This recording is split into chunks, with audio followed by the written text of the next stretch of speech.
For the past few weeks, we've been looking and examining the subject of marriage. Last week, we began a discussion on the subject of marriage and money, and we began to look at the attitude that we have in our marriages concerning our finances. As I told you last week, the three leading causes for divorce in our country, number one is intimacy, number two is family, and number three are money matters. And so this is a very difficult thing in marriage, how we manage our money. And so we're spending a little time in giving you some biblical principles that can help you in managing your money, therefore reducing a lot of stress that people get in their marriages by getting themselves into financial problems.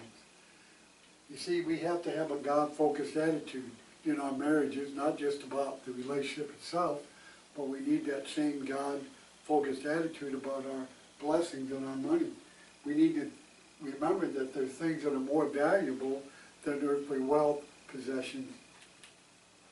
Fear and peace are something that should be more valuable than our earthly riches. In Proverbs, the 15th chapter, and verse number 16, Proverbs 15, verse number 16, Scripture says, better is a little with fear of the Lord than great treasure with trouble. And then we see in 17, verse 1, better is a dry morsel with quietness than a house full of feasting with strife. And so fear and peace are greatly to be desired than having money and wealth. Love. Love is something that makes our lives very productive. Verse 17 of the 15th chapter says, better is dinner of herbs where the love is than a fatted calf with hatred. A house filled with love is something that can never be bought with money. It's something that you can never purchase. It's something that's beyond value. And so we should treasure that above material wealth. Excuse me.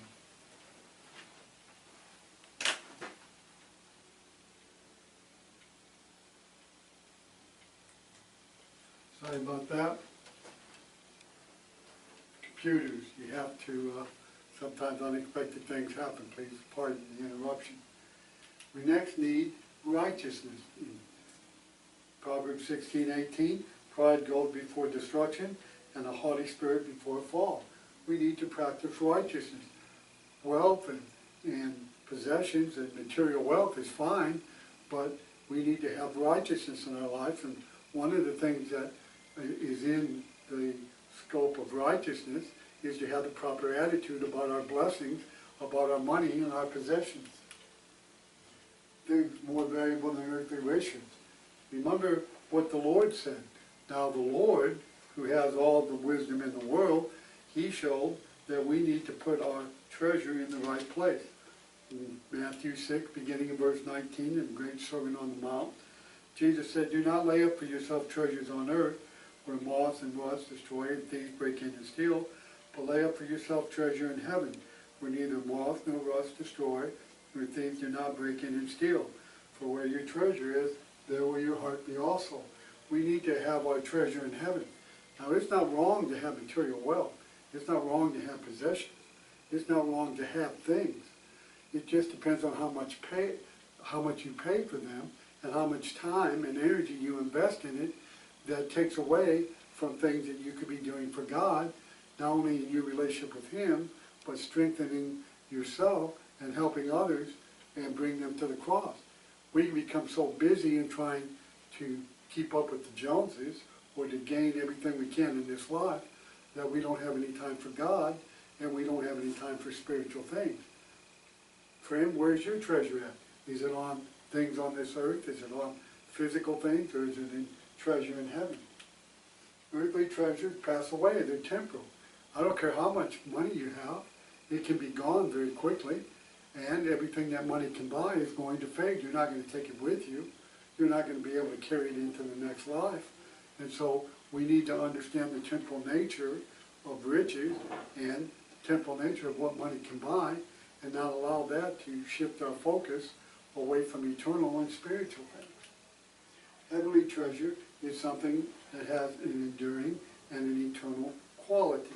In 1 Peter chapter 1, in verse number 4, we read, "To an inheritance incorruptible, undefiled, that does not fade away, reserved in heaven for you." You see, heavenly treasures has an enduring quality. It's something that can't be taken away from you. It's something you're never going to lose. It's something that has an enduring quality that wealth and earthly riches and possessions and blessings, they're temporal. They're not going to last forever, and they can be gone very quickly.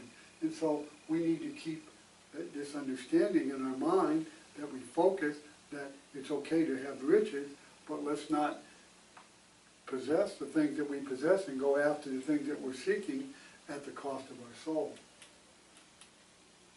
Trust in God, not in earthly treasure. In 1 Timothy chapter 6, 1 Timothy chapter 6, we'll begin reading in verse 17. "Command those who are rich in this present age not to be haughty, nor to trust in uncertain riches, but in the living God, who gives to us richly all things to enjoy.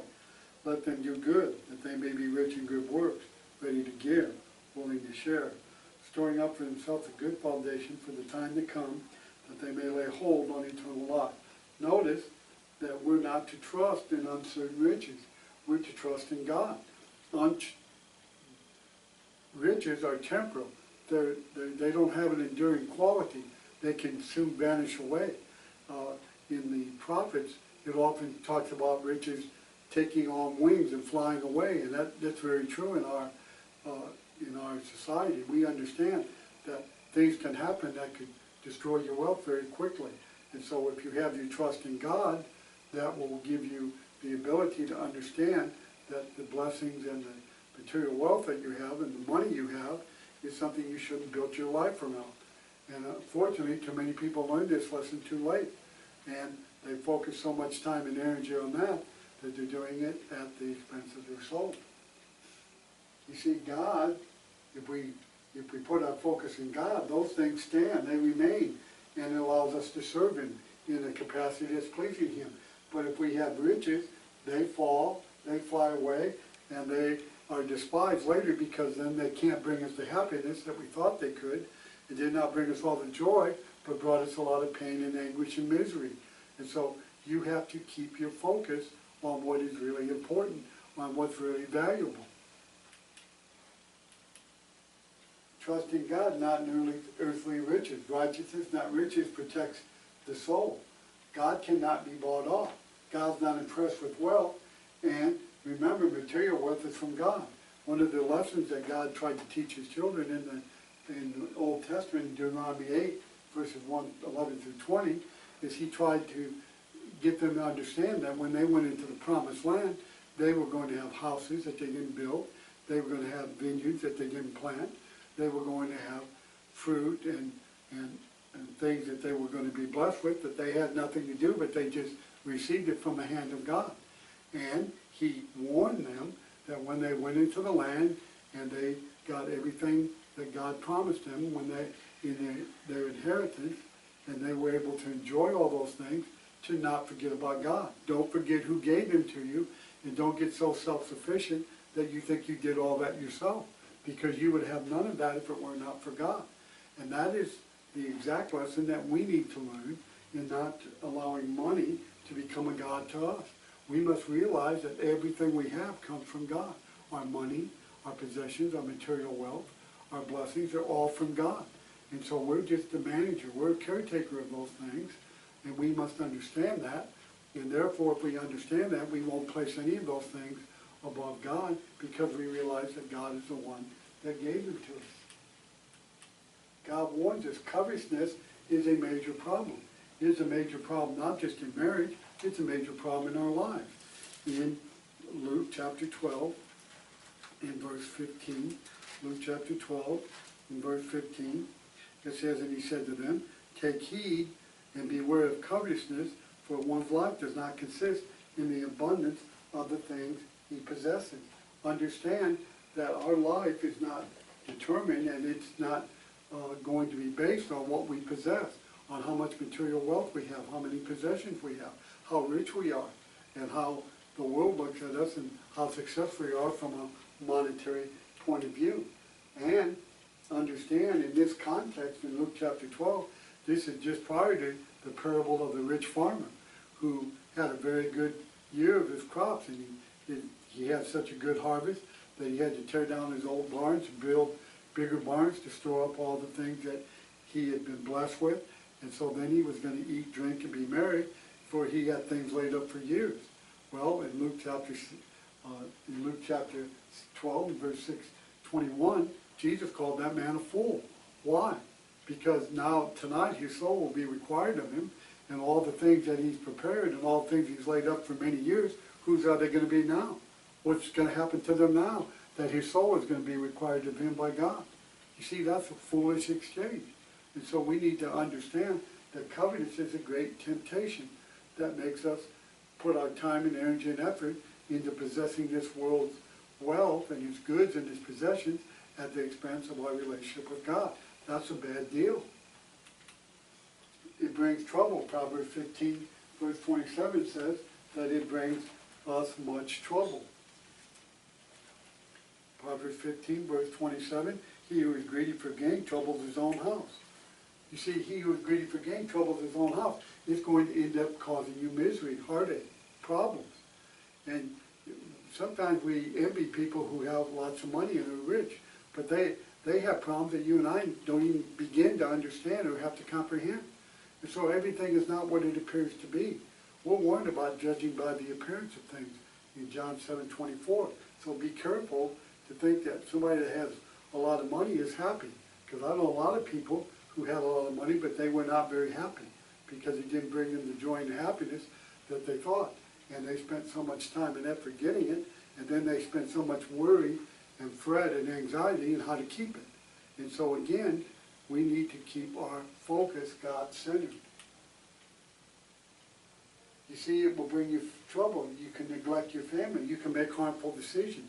You make decisions that bring hardship upon your family because you're trying to keep up with your neighbor. You're trying to keep up with your friends. And you get yourself overextended and overextended and overextended. And it ends up causing stress and strife in your marriage. Why? Because you did not use good judgment. And because you put your trust and you put your focus in the wrong thing. You put it on the temporal at the expense of the eternal. That is a mistake. No satisfaction. Ecclesiastes chapter 5, verse 10 says, the one that has gold will not be satisfied with it, but he'll want more gold. You see, you're never going to get to the point where you're going to be satisfied. That's the nature of the beast. When we have money, we want more money. And then when we have more money, we want to make sure that nobody takes it away from us. And so it becomes like a god to us. And that's why it's called covetousness. That's what covetous is greed. It's an inordinate desire to have things. And again, it's not wrong to have things, but it is if you do that at the expense of your relationship with God. Covetousness is a major, major problem. It brings many sorrows. 1 Timothy chapter 6. Let's go back to 1 Timothy chapter 6. And let's read a few verses earlier, beginning in verse number 10. Well, we're going to begin in verse number 6, excuse me. Now, godliness with contentment is great gain. For we brought nothing in this world, so we can carry nothing out. Having food and clothing, with these we shall be content. But those who desire to be rich fall into temptation and a snare, into many foolish and harmful lusts, which draw men in destruction and perdition. For the love of money is the root of all kinds of evil, for which some have strayed from the faith in their greediness, and pierced themselves through with many sorrows. It is the love of money. It's not money. Money is needed in order to take care of our families, to sustain us, to help give us the things that we need to live. Money's not evil, but money can become evil. It can be the root of evil when why? Because it destroys our faith. Because why? We go after greediness. We never have enough. And therefore, it leads us into sin. Separation from Christ. It brings many sorrows. Broken families, lost jobs, lost health, destroys friendships. All of these things can happen because we have a skewed view of what wealth is and what wealth can do for us and what it cannot do for us. And so again, remember what the wise writer of the Bible, God, says, that the love of money is the root of all evil. When we get our focus away from spiritual things and we put them on monetary things and all possessions and all material wealth, we're going to find ourselves in trouble. And inevitably, we're going to find out that it cannot bring us true happiness and peace because that's not what it does. That's not what it can accomplish. It can be used in a way that can be profitable to us, that can help us, that can aid us taking care of our responsibilities, but it can also destroy you. And it's destroyed many people. You know, in 1929, when the stock market crashed, why did people jump off buildings? Why did people commit suicide? Because that's where their love was. That's where their whole life collapsed, because all their focus and all their love was on their money and their possessions. And now, when it didn't mean anything, when it wasn't worth anything, they couldn't handle them. They took their own life. Again, that's because their focus was on the wrong thing. They had their treasure on earth and not in heaven. Debt is extremely dangerous. In Proverbs chapter 22, matter of fact, this is a subject that the proverb writer talks about a lot.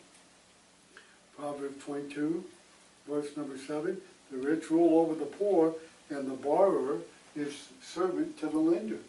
Notice, the borrower is a servant to the lender. I'm told, if statistics are right, that the average American in our country has a credit card debt of at least $20,000. $20,000. How does a middle-aged, middle-class income be able to sustain such a debt when you're continually having to pay down on the interest and you're never going to catch up? There are people who have several credit cards and do nothing but make the minimum payments. You ever look at a credit card and you look down at the balance, it will tell you, if you make the minimum payment, how many years it would take you to pay that off. And it's years, 7, 8, 9 years. And you really never get to paying the principal of what you really owe until right at the end. And so it's foolish. And it causes a lot of stress in your marriage. It causes a lot of tension. It makes you have to work overtime, be away from your family. You're always worried about how you're going to make ends meet. You've got to use wisdom in how you handle your money and what things that you buy. Yes, credit, you know, it's a wonderful thing, but it's got to be used with wisdom. And if it's not, it can destroy you. Do things that you would not normally do, cause you to lose hope. And you could even lose your possessions. In this same passage in verse 26, it says, do not be one of those who shakes his hand in the pledge, of one of those who surety for debts, if you have nothing with which to pay. Why should he take away your bed from under you? Why would you get yourself in a position to try to attain other things and in the process lose the very things that you have? That's not using good wisdom. That's not using good judgment. And so we need to be very careful and understand that debt can be very dangerous because it can cause strife and conflict in a marriage, and it can cause us to have to work harder and longer and more hours, and we're tired and we're miserable because we're trying to pay for all the things we thought we needed. We've got to be very careful. It is very easy to fall into this trap, especially in our country. Debt is extremely dangerous. Pay your bills.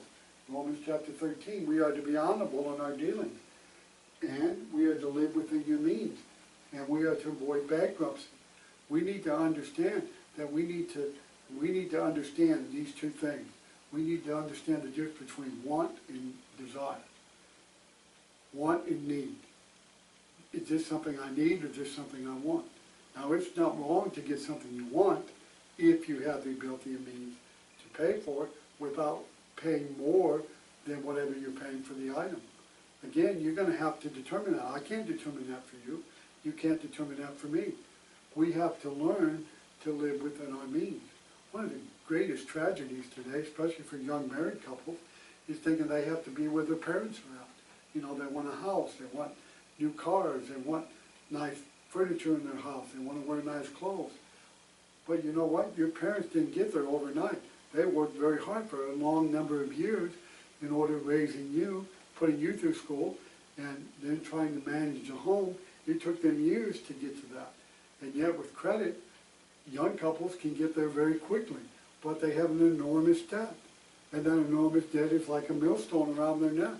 And they're working harder and harder, 2 jobs, both parties, both man and women working. Therefore, the kids are left to daycare centers and to schools. And we're working at a fever pitch, but burning the candle at both ends in order to try to pay for all the things we thought we needed.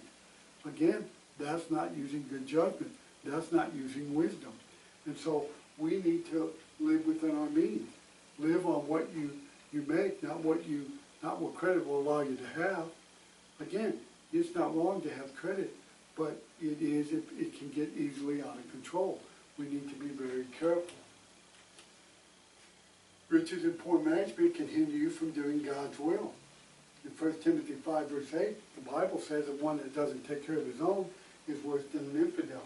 In 2 Thessalonians 3 verse 10 says if a person won't work, neither should he eat.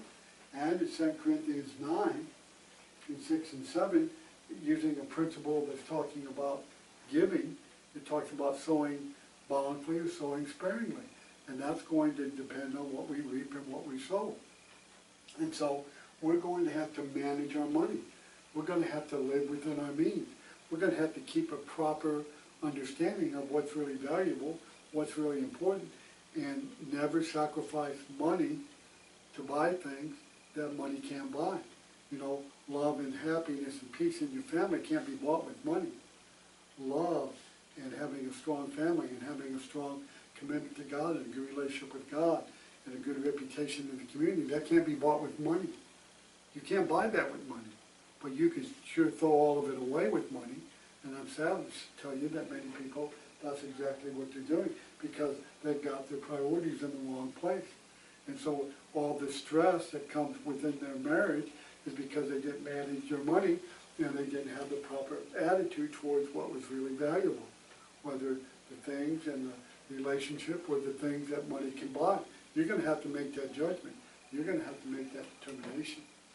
Prepare for the future as best you can. You need to pay your taxes. It comes around every year. We know that it does, and we need to prepare. We need not to have to take out a loan to pay our taxes because we didn't lay that aside. We need to set realistic goals. We need to be realistic in what we plan and what we hope to do in the future. So we know what our salary is. We know what it takes to manage a home. It's good to save money for a rainy day. All those things are good, but you're going to have to make those decisions. And all of them revolve around how you value money and how you value material wealth and how many possessions you're striving to have. Again, all of these things are going to affect your marriage, how you handle your money, where your priorities are at, how much your wealth means to you, how much money means to you, how much things mean to you, and how much time and energy are you willing to invest to pay for them, at what expense. Are you willing to do that at the expense of your relationship with your wife or your husband? Are you willing to do that at the expense of your children? Are you willing to do that at the expense of your relationship with God and losing your soul in the process? We need to make very good decisions concerning how we handle the blessing that we have from God. You know, work and then enjoy what you work. God wants us to enjoy life, but He doesn't want us to enjoy life at His expense. Winter is coming. There's going to be times when things aren't going to go as well. Things are going to happen that you don't expect. You need to prepare for that. You need to have the time and effort to do the Lord's work. You have car, you have insurance, you have children, you have health care. All these things we're responsible for, and we're to be responsible people, and we're to pay our own way. But many times we cannot take care of these essential things like insurance, needs for our children to maintain our cars, to have proper health care. We can't do that because we've used our money foolishly in other areas. And so you're going to have to make those decisions. You're going to have to set some priorities. You need to make a budget, and you need to live within your budget. And you need to save money in case things come up that you don't prepare for, especially if you have a home. There's going to be things that's going to come up that you don't prepare for. A couple of years ago, I bought when we moved here to Kentucky, I bought a fairly new house, but unfortunately it had a bad air conditioner, it had a bad furnace. I didn't know that at the time, and I had problems with it continually. The first couple of years I lived here, and then lo and behold, 2 years ago, I had to buy a new air conditioner and furnace. Again, that was a tremendous amount of money. And again, you have to prepare for things like that when you own a home. And so you need to make good, sound decisions, and you need to keep your focus and your mind on things that are right and honorable. Do not be rash. Parents, elders, and others, seek advice. Seek advice. Go to people who've been down this road, who've already run this course, they made some mistakes, learn from those mistakes. Take people's advice. Look and see the mistakes they made and how you could avoid those pitfalls. They can help you. Again, make sure that it's sound advice. Make sure it's advice based on biblical principles. Prepare for the future. We need to examine ourselves daily. We need to make sure that we're where we need to be in our understanding of our money and our things and our possessions. We need to have all diligence to rule, to feel the profit, to have ease. Or are we a slave and empty in poverty and have thorns because we're slothful, because we don't take care of the things properly that we have? We're going to have to make these decisions, ladies and gentlemen. Diligence or slothfulness, it's a decision you and I make. Laziness will destroy good character. We need to be people who are willing to work. Sleep and hunger deprivation, because we don't have the money and because we don't have time, that's going to cause problems in our health. Excuses. We make a lot of excuses. Well, I've had a bad run of luck, or things didn't turn out the way I planned, or I didn't know this was going to happen. Again, we can make excuses, but when it's all said and done, we put ourselves in those situations. Subject to need. Be fair in your financial dealing. Understand that God is going to hold you accountable for how you handle your money. Give to God. We're to give part back to God that God blessed us with. A lot of people don't give to God because they don't have anything left, because they spend it on everything that they have. That's not being a good steward, and that's not showing thankfulness to God. We're also told in Galatians chapter 6 and verse 10 that we're to do good to all men. And we can't really help other people if we don't have any money left because we spend it frivolously and foolishly. We're going to reap what we sow. That's what Galatians 6, 7, and 8 says. Be not deceived. God is not mocked. Whatever a man soweth, that will he also reap. Now, he's talking about sowing to the flesh or sowing to the spirit, about physical or temporal things, but the same principle is involved in our money and our finances. So in closing this morning, let's understand that how we handle our money is going to have a lot of impact on our relationship and our marriage. If we handle it frivolously, if we don't have good biblical principles that we live by, and we're trying to gain this world's possessions at the expense and energy of time we should be giving to God and the spiritual things, we're going to pay a lot more for it than we want. And so in closing, let me just ask a simple question. Where is your priority? Is it on treasures on this earth, or is it in treasure in heaven? Go back and study Matthew chapter 6. Money and marriage, they go together, and using good biblical principles can keep stress and heartache out of your marriage.